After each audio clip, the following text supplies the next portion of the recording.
കറുത്ത അധ്യായം ഓർക്കടിച്ചിട്ടുണ്ട്. നമ്മുടെ നല്ല കാര്യങ്ങളല്ലേ വർഷങ്ങൾ നമ്മുടെ ദുരിതം നടന്ന വർഷങ്ങൾ നമ്മൾ ഓർക്കാൻ ഇഷ്ടപ്പെടാത്ത വർഷങ്ങൾ നമ്മൾ ഓർക്കാറ്. അതിനുള്ള ഉത്തരവാദ എന്നെ വേണ്ടപ്പെട്ട ആൾ മരിക്കും അത് ഞാൻ ഓർക്കില്ല. അതിനെ ഓർത്തെടുക്കാൻ ആ ദൂരം അതിലായിട്ട് ഏറ്റവും കറുത്ത അധ്യായമാണ്. ആ കറുത്ത അധ്യായം ഞാൻ ഓർക്കടിച്ചിട്ടുണ്ട്.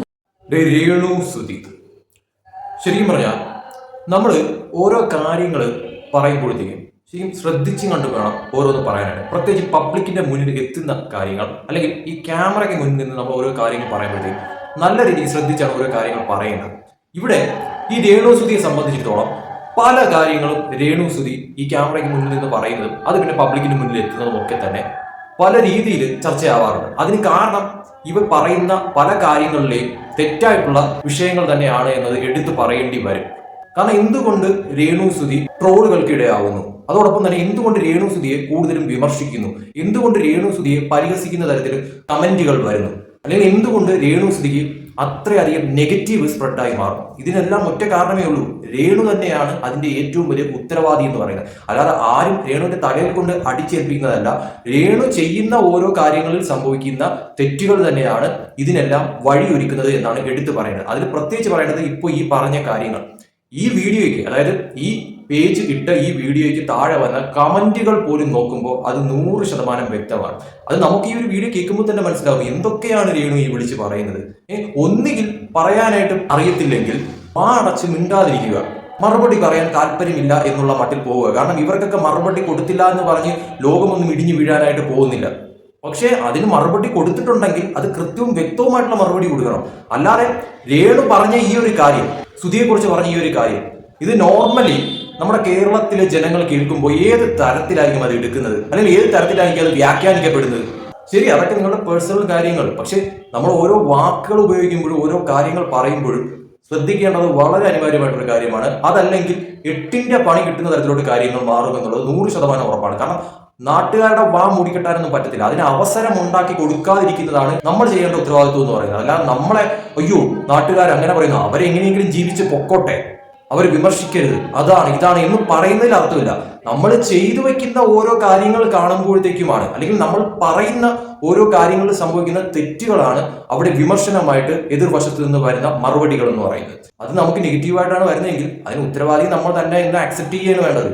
കാരണം രേണു ചെയ്യുന്ന പല കാര്യങ്ങളിലും മിസ്റ്റേക്കുകൾ സംഭവിക്കുന്നുണ്ട് എന്നുള്ളത് 100% ഉറപ്പാണ്. അല്ലാതെ രേണുവിനെ ആരും മനഃപൂർവ്വം ഒന്നും ടാർഗറ്റ് ചെയ്യുകയോ അല്ലെങ്കിൽ അതാണ് ഇതാണ് മറ്റേതാണോ എന്ന് പറഞ്ഞിട്ട് ഒരു കാര്യമില്ല. ഇതെല്ലാത്തിനും വഴി ഒരുക്കി കൊടുക്കുന്നത് രേണുവാണ് എന്നത് 100% ശരിയാണ്. ഈ പറയുന്ന സോഷ്യൽ മീഡിയാസിലൊക്കെ വന്നിട്ട് ഇതുപോലുള്ള വർത്തമാനങ്ങളൊക്കെ സംസാരിക്കുമ്പോഴത്തേക്കും കുറച്ചൊക്കെ ശ്രദ്ധിക്കേണ്ടത് അനിവാര്യമായിട്ടുള്ള ഒരു കാര്യം തന്നെയാണ്. കാരണം ആരെങ്കിലും ഇങ്ങനെയൊക്കെ പറയൂ, അറിയാൻ മേലഞ്ഞിട്ട് ചോദിക്കുകയാണ്.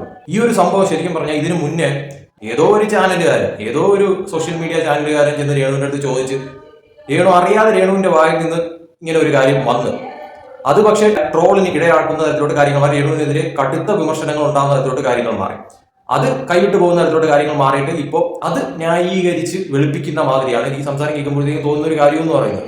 എന്തിനാണ് ഇതിനൊക്കെ ഇടയുണ്ടാക്കി കൊടുക്കുന്നത്? നിങ്ങളുടെ ചോദ്യം ചോദിക്കുന്നവർക്ക് വേണ്ടതെന്ന് പറയുന്നത് കോണ്ടന്റ് ആണ്. ആ കോണ്ടന്റ് നിങ്ങളായിട്ട് തന്നെ കൊടുക്കുമ്പോഴത്തേക്കുമാണ് അത് സോഷ്യൽ മീഡിയയിൽ ചർച്ചയായിട്ട് മാറുന്നത്.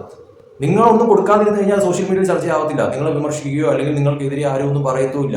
അപ്പോൾ നിങ്ങൾ സോഷ്യൽ മീഡിയയിൽ ഒരു ചർച്ചാ വിഷയം ഇട്ട് കൊടുക്കുമ്പോഴത്തേക്കും സ്വാഭാവികമായിട്ട് അത് പലരും എടുത്ത് അലക്കുന്ന തരത്തിലോ അല്ലെങ്കിൽ നിങ്ങൾക്കെതിരെ വിമർശനങ്ങൾ വരുന്ന തരത്തിലോ ഒക്കെ തന്നെ കാര്യങ്ങൾ മാറും. പ്രത്യേകിച്ച് ഈ ഒരു കാര്യം കേൾക്കുമ്പോഴത്തേക്കും എനിക്ക് തന്നെ ഇത് എന്തുവാ പറയുന്നതെന്ന് തോന്നിപ്പോയി സത്യം പറഞ്ഞു കഴിഞ്ഞാൽ. കാരണം നമുക്ക് അത്രയും പ്രിയപ്പെട്ട അല്ലെങ്കിൽ നമുക്ക് അത്രയും വേണ്ടപ്പെട്ട ഒരാളുടെ എന്ത് കാര്യം തന്നെ ആയാലും, അതിപ്പോ നല്ലതാണെങ്കിലും അല്ലെങ്കിൽ ദുരന്തമായിട്ടുള്ള ഒരു കാര്യമായാലും നമ്മുടെ മനസ്സിൽ നിന്ന് പോകത്തില്ല. സ്വാഭാവികമായിട്ട് അത് നമ്മുടെ മനസ്സിൽ തന്നെ നിലനിൽക്കും.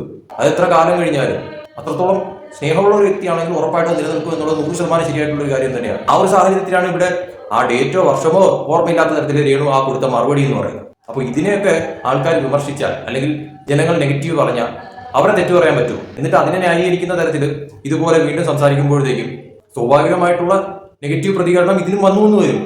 നിങ്ങൾ ചെയ്യുന്ന കാര്യങ്ങളെല്ലാം കണ്ണുമടച്ച് അതെ ശരിയാണ് എന്ന് വെച്ച് നിങ്ങളെ സപ്പോർട്ട് ചെയ്യുന്നവരല്ല ഭൂരിഭാഗം പേരും.